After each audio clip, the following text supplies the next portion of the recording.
Richard Berry, né à Paris en 1950, est l'un des visages les plus connus et respectés du cinéma français. À 75 ans, il conserve une attitude calme et un regard profond, mais derrière cette apparence se cache une vie mouvementée, une tristesse que peu peuvent imaginer. Il a traversé les années les plus fastes de sa carrière, des amours éclatantes, des scandales retentissants et de longues périodes de solitude. Aujourd'hui, lorsqu'il se souvient de ce long parcours, Richard Berry ne se cache plus. Il admet avoir des blessures au cœur qui ne se sont jamais vraiment cicatrisées et qui ont fait de lui ce qu'il est, un artiste sensible et fier, mais aussi plus vulnérable que quiconque. Né dans une famille juive, Richard Berry a grandi dans un contexte d'après-guerre marqué par l'instabilité. Ses parents travaillaient dur pour subvenir aux besoins de la famille, mais la compréhension était difficile entre eux. Le petit Richard s'est vite senti seul, même s'il vivait au cœur de Paris, la ville de l'amour, mais aussi celle des âmes perdues. Dès son plus jeune âge, il se passionne pour le théâtre et le cinéma, non pas par désir de célébrité, mais parce que c'est le seul moyen d'échapper à la monotonie de la réalité. Sur scène, il peut devenir n'importe qui, vivre d'autres vies et oublier temporairement sa propre tristesse. Les premières années de sa carrière ne sont pas faciles. Après avoir quitté l'École nationale d'art dramatique, Richard rejoint la Comédie Française, lieu de rassemblement des acteurs les plus talentueux. Il fait rapidement ses preuves dans des rôles dramatiques, mais la rigueur de cet environnement le fatigue. Du théâtre, il se tourne vers le cinéma, où il trouve la lumière. Des rôles dans des films comme La Balance, 1982, ou L'Art de la fugue, font de lui l'un des acteurs les plus appréciés de France. Mais derrière les applaudissements et les projecteurs se cache un homme toujours sceptique. Nombreux sont ceux qui disent de Richard Berry qu'il est l'exemple même de l'homme français, élégant, profond, sexy et un brin mystérieux. Il possède un charisme naturel qui fait qu'il est difficile aux femmes de le quitter des yeux, mais il a aussi un cœur fragile. En amour, il est toujours dévoué, mais souvent submergé par ses propres émotions. Son premier mariage avec l'actrice Katherine Heigl, une collègue de la Comédie Française, a eu lieu alors qu'il était jeune, passionné et rêveur. Ils se sont rencontrés par passion pour l'art, mais ils se sont ensuite séparés pour l'art lui-même. Tous deux étaient trop passionnés par leur travail, trop forts dans leur ego artistique pour se réconcilier dans la vie. Le mariage s'est terminé discrètement, sans grande fanfare, mais il a laissé en lui un vide qui, comme il l'a admis plus tard, a été la première blessure de son cœur.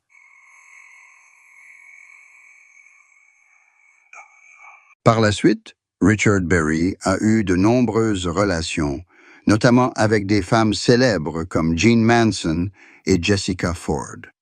Chaque relation lui a apporté des émotions différentes, de la passion au désespoir. Il aimait de tout son cœur, mais était aussi vulnérable en raison de sa sincérité. Son amour pour Jessica Ford, une actrice beaucoup plus jeune que lui, semblait promis à un avenir radieux lorsqu'ils eurent une fille, Colleen Berry. Mais, avec l'apparition de différences de personnalité, de mode de vie et de pression professionnelle, cet amour s'est brisé. Richard a de nouveau sombré dans la crise et, dès lors, il a commencé à vivre une vie plus retirée. La relation avec sa fille Colleen fut l'un des chapitres les plus compliqués de sa vie.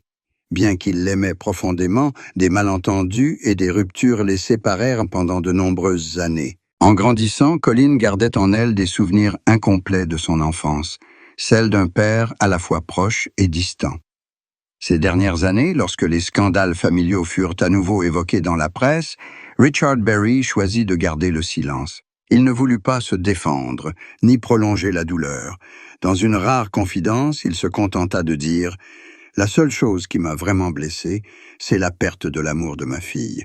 Tout le reste, je peux le supporter. » Cette déclaration montre qu'après tout, ce qu'il craignait le plus n'était pas la critique, mais le sentiment d'être incompris par ceux qu'il aimait le plus. La plus grande tristesse de Richard Berry ne vient pas de sa carrière, mais de ses relations brisées, les femmes qui ont traversé sa vie, laissant derrière elles des souvenirs à la fois doux et douloureux. Il avoua un jour avoir toujours recherché l'amour parfait, celui qui apaiserait les blessures de son enfance et lui procurerait un sentiment de sécurité absolue.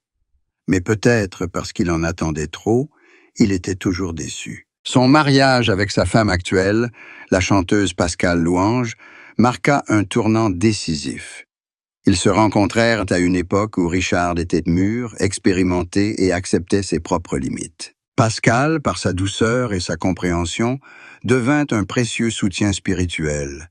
Elle n'était ni une femme bruyante, ni une personne qui aimait apparaître dans les médias, mais une personne discrète qui se tenait à ses côtés, prenait soin de lui et partageait avec lui chaque incident. C'est Pascal qui l'a soutenu dans les moments les plus difficiles, lorsque sa santé déclinait, lorsque son moral était las et lorsque l'opinion publique était en émoi face aux problèmes familiaux. Elle a dit un jour que Richard était tellement émotif que parfois ses propres émotions l'épuisaient. Ces dernières années, la santé de Richard Berry n'était plus ce qu'elle était. Il avait été hospitalisé à plusieurs reprises pour des problèmes cardiaques et de tension artérielle. Son corps était faible, mais son esprit était encore chargé de pensées. Ses amis proches disent qu'il vivait plus lentement, qu'il fréquentait moins les autres, mais qu'il passait plus de temps à écrire, à lire et à se remémorer ses souvenirs. Il commença à réécrire ses souvenirs, non pas pour se justifier, mais pour mieux se comprendre. « J'ai joué tellement de rôles, confia-t-il un jour, que parfois j'oublie qui était le personnage principal de ma vie. » La carrière de Richard Berry fut un long parcours, jalonné de succès et d'échecs. Autrefois l'un des acteurs les plus appréciés de France, il fut nominé à de nombreuses reprises au César et joua dans des dizaines de films célèbres. C'était aussi un réalisateur talentueux, avec des œuvres comme L'Immortel, 2010, un film qu'il réalisa et dans lequel il joua avec Jean Reno.